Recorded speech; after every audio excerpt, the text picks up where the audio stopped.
15 লাখ টাকার ছাগল কাণ্ডে দেশজুড়ে আলোচিত ইফাত রাজস্ব কর্মকর্তা মতিউর রহমানের দ্বিতীয় পক্ষের সন্তান। মতিউর রহমানের দ্বিতীয় স্ত্রীর নাম শাম্মী আখতার শিবলি, থাকেন ধানমন্ডির 8 নম্বর রোডের একটি আলিশান ফ্ল্যাটে। সেখানে প্রায়ই আসা যাওয়া করতেন মতিউর রহমান। যমুনা টেলিভিশনের অনুসন্ধানে এসব তথ্য বেরিয়ে এসেছে। হচ্ছে যে একজন মানুষের মান সম্মান নষ্ট করার জন্য যেভাবে অপপ্রচার করা হয়, সেই অপপ্রচারের একটা কৌশল। এই ঈদের সময় হঠাৎ করে দেখি এক ছেলে এক ছাগল নিয়ে সে আমাকে এনবিআর রাজস্ব কর্মকর্তা মতিউর। এটা আমাদের জন্য তো ডেফিনেটলি একটা পিয়া দেয়। এখানে হয় কি, আপনি কতজনকে বুঝাবেন? এখানে তো যখন আপনি হাজার হাজার মানুষের কাছে ছড়িয়ে দিচ্ছেন, তাহলে আপনার তো মানুষের জন্য একটা মুখরোচক গল্প হয়ে যায় আর কি। তাই এইটা আমি এই সমস্ত লোকদের কাছে মনে করি যে আল্লাহই তাদের বিচার করবে।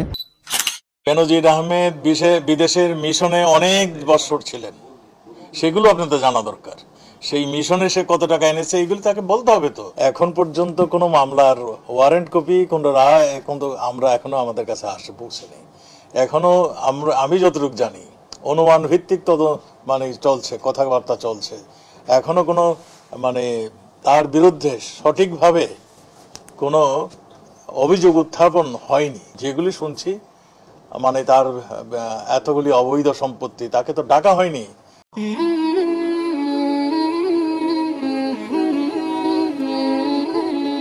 আসসালামু আলাইকুম রহমতুল্লাহ। সুপ্রিয় দর্শক, 15 লাখ টাকা দিয়ে ছাগল কেনা সেই ইফাত রাজস্ব কর্মকর্তা মতিউর রহমানের ছেলে, সেটা প্রমাণ হয়ে গেল। যমুনা টেলিভিশন অনুসন্ধান করে সেটা বের করেছে। তো আপনারা জানেন, যখন এই বিষয়টা সোশ্যাল মিডিয়ায় তুমুলভাবে ভাইরাল হয়ে যায়, তখন রাজস্ব কর্মকর্তা খুব বিপদে পড়ে যায়। তখন সে নিজের সন্তানকে অস্বীকার করে।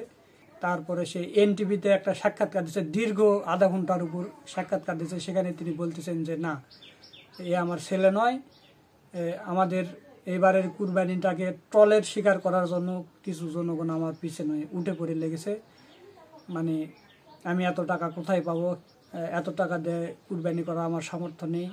আর যা ইনকাম করেছি এগুলো আমি শেয়ার বাজারে ব্যবসা করে, এরকম অনেকগুলো কথা বলেছে। আপনারা এই পাশে দেখতে পাচ্ছেন। তো দর্শক, এই বিষয়টা যখন ব্যাপকভাবে সোশ্যাল মিডিয়ায় ভাইরাল হয়ে যায়, তার আশেপাশের লোকজন তো কেউ আছে যারা জানে যে এটা এই রাজস্ব কর্মকর্তারই ছেলে। তারা অনেকে ফেসবুকে পোস্ট দিয়েছিল, কিন্তু অনেকে বিশ্বাস করে। এই মুহূর্তে তখন যমুনা টেলিভিশন কি করলো? অনুসন্ধানে নামলো। যমুনা টেলিভিশন অনুসন্ধানে নামে কি হলো? 15 লাখ টাকার ছাগল কাণ্ডে দেশজুড়ে আলোচিত ইফাত রাজস্ব কর্মকর্তা মতিউর রহমানের দ্বিতীয় পক্ষের সন্তান।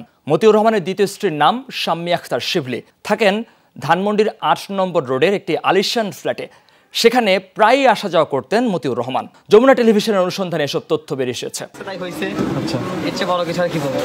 খুশি আপনি? অনেক। আচ্ছা, ও ডেলিভারি যাবে কবে? 11 তারিখে। কোথায় যাবে? ধানমন্ডি।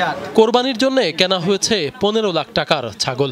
ইফাত নামের এই যুবকের ফেসবুকে দেয়া পোস্ট থেকে বিপত্তি শুরু, যা এখন টপ অব দ্য কান্ট্রি। ইফাতের ফেসবুক ঘেটে দেখা যায় ফেসবুক জুড়ে বাবাকে নিয়ে গর্বকথা ও ছবি পোস্টে ভরপুর, যা ইতিমধ্যে ভাইরাল সোশ্যাল মিডিয়ায়। ইফাতের দাবি, 11তম বিসিএস ব্যাচের শুল্ক ও আবগারি কর্মকর্তা ডক্টর মতিউর রহমান তার বাবা। বর্তমানে এই মতিউর রহমান জাতীয় রাজস্ব বোর্ডের কাস্টমস ও ভ্যাট অ্যাপিলেট ট্রাইব্যুনালের প্রেসিডেন্ট। তো দর্শক, যমুনা টেলিভিশন সর্বপ্রথম ওই ইফাতের ফোন নাম্বার থেকে শুরু করে। তো ফোন নাম্বার দেখে তো তার মায়ের নামে রেজিস্টার। তো মায়ের বাসা কোথায়, লোকেশান কোথায়, এগুলো দেখে তারপরে বাসাতে গেল। বাসাতে যাওয়ার পরে সে জানতে পারলো যে এটা রাজস্ব কর্মকর্তা মতিউর রহমানের দ্বিতীয় পক্ষের ছেলে। তাহলে আমরা এই কয়েকদিন যে দেখলাম তার বাবার সাথে অসংখ্য ছবি, এই মতিউর রহমান অস্বীকার করলো এবং এনটিভিতে আধা ঘন্টার উপর সাক্ষাৎকার দিয়ে সেখানে সে অস্বীকার করলো। অথচ যমুনা টেলিভিশন সবকিছু বের করে দিয়েছে। যদিও মতিউর রহমান একটি গণমাধ্যমে দাবি করেন ইফাতকে তিনি চেনেন না, এই নামে তার কোনো ছেলে নেই, তাকে ফাঁসানো হচ্ছে, তিনি আইনি পদক্ষেপ নেবেন। মতিউর রহমানের এমন বক্তব্যের পর আগুনে যেন ঘি পড়ে। প্রশ্ন ওঠে, তাহলে কে এই ইফাত? এই রহস্যের জট খুলতে সরজমিনে অনুসন্ধানে নামে যমুনা টেলিভিশন। শুরুতেই ইফাতের মোবাইল নম্বর বন্ধ পেয়ে আমরা তথ্য প্রযুক্তি সহায়তা নেই। জানা যায়, ইফাত যে ফোন নম্বরটি ব্যবহার করেন সেটি তার মা শাম্মী আখতার শিবলির ন্যাশনাল আইডি কার্ড দিয়ে রেজিস্ট্রেশন করা। বাসার ঠিকানা ধানমন্ডি 8 নম্বর রোড, 41 নম্বর বাড়ি। সরজমিনে ধানমন্ডির ওই বাড়িতে যায় যমুনা টেলিভিশন। জানা যায়, এই বাড়ির 5 তলার একটি ফ্ল্যাটে মায়ের সাথে থাকেন ইফাত। এখানে কে কে থাকতো বলেন তো? ওর ইফাত আসতে, ওর মা আসতে, কোরবানিতে আসছে, আর আগে পিছিয়ে আয় না, আর দেখি নেই এখন। আচ্ছা, ওর মা কে? ওর মার নাম কি? নাম তো চেনেন নাকি? দেখুন তো ওর মা কি এটা। পাঁচতলার ওই ফ্ল্যাটে গিয়ে কাউকে পাওয়া যায়নি। এ সময় বাড়ির ম্যানেজার ইমতিয়াজের সাথে মোবাইলে কথা হয় আমাদের। তিনি জানান ফ্ল্যাটটি মতিউর রহমান ও শাম্মী আক্তারের। মতিউর রহমান মাঝে মাঝে আসা যাওয়া করতেন। ফ্ল্যাটটা কার নামে কেনা বা ফ্ল্যাটটা কার, এটার জানা দরকার। প্রকৃত মালিক মতিউর রহমান বা শাম্মী আক্তার হতে পারে, এই নামে হতে পারে। মতিউর রহমান ওনার নামে না, ওনার নামে না, হয়তো শাম্মী আক্তার। স্যার, মতিউর রহমান কি শাম্মী আক্তারের হাজবেন্ড? মতিউর রহমান কি এখানে আসা যাওয়া করতো? অনুসন্ধানকালে আমাদের হাতে আসে ইফাতের ছোট বোন ইফতিমা রহমান মাধবীর জন্ম নিবন্ধন ও জাতীয় পরিচয়পত্র। সেখানেও লেখা বাবা মতিউর রহমান আর মা শাম্মী আক্তার শিভলি। এই বোনের সাথে ইফাত ও তার বাবা মতিউর রহমানের ছবি আছে। দর্শক, আপনারা যমুনা টেলিভিশনের প্রতিবেদনটা দেখলেন, অনুসন্ধানের প্রতিবেদন। এখানে স্পষ্ট বের হয়ে আসলো যে এই রাজস্ব কর্মকর্তার ছেলে এই ইফাত। বিষয়টি আরও নিশ্চিত হতে চাই আমরা। তাই যমুনা টেলিভিশন এবার মতিউর রহমানের গ্রামের বাড়ি বরিশালের মুলাদি উপজেলায়। মতিউর রহমান গোপনে দ্বিতীয় বিয়ে করেছেন, এটি এলাকার অনেকেই জানেন। শুনছি বিয়ে করছে, কিন্তু আমার সাথে কোনো পরিচয় নেই। প্রথম জানি একটা, পরে শুনছি আরেকটা বিবাহ আছে, এই তো এমনি অন্য কিছু আমি জানি না। দ্বিতীয় বিবাহ করছে, এটা লোকমুখে শুনছি। মতিউর রহমানের দ্বিতীয় স্ত্রী শাম্মী আক্তার শিবলির সম্পর্কে জানা যায় তিনি ফেনী 2 আসনের সংসদ সদস্য নিজামউদ্দিন হাজারীর মামাতো বোন। নিজাম হাজারী যমুনা টেলিভিশনকে জানান ইফাত মতিউর রহমানেরই ছেলে। ইফাতের ব্যাপারটা আর কি, যে উনি যে এটা সঠিক, ওটা ছেলে, মানে দ্বিতীয় পক্ষের। ভাইয়া, এখানে আরেকটা কোনো থাকতে পারে, দ্বিতীয় পক্ষের স্ত্রীর আগের ঘরের নাকি সরাসরি মতিউর রহমানের ছেলে? মতিউর রহমান সাহেবের ছেলে। পরিষ্কার, তার মানে সে যে সাক্ষাৎকারটা দিয়েছে আধা ঘন্টার উপর, সম্পূর্ণ মিথ্যা। এটা বিশ্বাস করতেই হবে যে এটা সম্পূর্ণ মিথ্যা। তো এই বেনজির, তারপরে আসাদুজ্জামান খান, তারপরে এই রাজস্ব কর্মকর্তা, এদের বিষয়ে স্বরাষ্ট্রমন্ত্রীর কাছে কিছু সাংবাদিক প্রশ্ন করেছে। তখন স্বরাষ্ট্রমন্ত্রী সাংবাদিকদের উদ্দেশ্য করে বলেছে যে বেনজির অনেক বছর ধরে বিদেশে অভিযানে ছিল, সেখান থেকে কত টাকা ইনকাম করেছে। বেনজির আহমেদ বিদেশের মিশনে অনেক বছর ছিলেন, সেগুলো আপনাদের জানা দরকার। সেই মিশনে সে কত টাকা এনেছে এইগুলো তাকে বলতে হবে। তো এখন পর্যন্ত কোনো মামলার ওয়ারেন্ট কপি, কোনো রায় আমরা এখনো আমাদের কাছে পৌঁছেনি। এখনো আমি যতটুকু জানি তার পৈতৃক সম্পত্তি ছিল, সেগুলো আজ থেকে 10 বছর আগে দেখা যাচ্ছে যে 10 লাখ টাকার যে বাড়ি বা জায়গা, সেটা এখন 2 কোটি 3 কোটি টাকা হয়ে গেছে। অনুমান ভিত্তিক মানে চলছে, কথাবার্তা চলছে। এখনো কোনো তার বিরুদ্ধে সঠিকভাবে কোনো অভিযোগ উত্থাপন হয়নি। যেগুলি শুনছি, মানে তার এতগুলি অবৈধ সম্পত্তি, তাকে তো ডাকা হয়নি। তাকে ডাকা হলে তো আমরা বুঝতে পারবো তার নিশ্চয়ই তার কোনো এক্সপ্লানেশন আছে, নিশ্চয়ই তার আয়ের কোনো সোর্স আছে। না হলে সেই বা এরকম অপকর্ম করবে, এইটা তো তাকে সুযোগ দিতে হবে। সে সুযোগ পেলে নিশ্চয়ই আসবেন, কথা বলবেন, তাহলেই বোঝা যাবে তার কতখানি অবৈধ, কতখানি তিনি তার নিজস্ব সম্পদ দিয়ে বৃদ্ধি করেছেন। একটা কথা বলতেই হয়, আজকে থেকে 10 বছর আগে যেই জমির দাম 10 লাখ ছিল, এখন যে দেখেন সেই জমির দাম 2 কোটি টাকা, 4 কোটি টাকা। এইরকম ভাবে সম্পদের বহুগুণ বৃদ্ধি হয়ে গেছে সম্পদের মূল্য। এক ব্যক্তির একটা জায়গার দাম, সে পৈতৃক সম্পত্তি পেয়েছেন 1 লাখ টাকার, সে এটা বিক্রি করে সেই আমলেই আমি একজনের খবর জানি, কালকে আমাকে এসে বলছিলেন যে তিনি তার বাড়ি একর হয়েছে, 3 গুণ দাম পেয়েছেন। তিনি তার ভাগে 2 কোটি টাকা পেয়েছেন, সামান্য একজন কর্মকর্তা। সে তো এটার হিসাব দিবেন কেমনে? সে এখন তো হিসাব দিতে হবে, তিনি এই টাকা এটা পেয়েছেন, তার থেকে ট্যাক্স এটা কেটে রেখেছে। নিশ্চয়ই যাদের নামে অভিযোগগুলি আসছে তাদের কিছু বলার আছে, তারা বলার পরেই আমরা বলতে পারবো সে দুর্নীতি করেছে। একদম বুঝতে পারছি, কিন্তু বিষয়টা হচ্ছে যে আয়, তার যে জ্ঞাত আয় বা একজনের আয় কেমন সেটা সবাই মোটামুটি জানে, কিন্তু দেখা যাচ্ছে সম্পদের পরিমাণটা সেটার সাথে মানে ম্যাচ করে না। এই কারণেই তো এটা নিউজটা হয়। আমি তো আর আপনার সঙ্গে শোনেন প্লিজ, আমার বলতে দেন, অনেকবার বলেছেন। আমি এর সঙ্গে যোগ করে দেই যে বেনজির আহমেদ বিদেশের মিশনে অনেক বছর ছিলেন, সেগুলো আপনাদের জানা দরকার।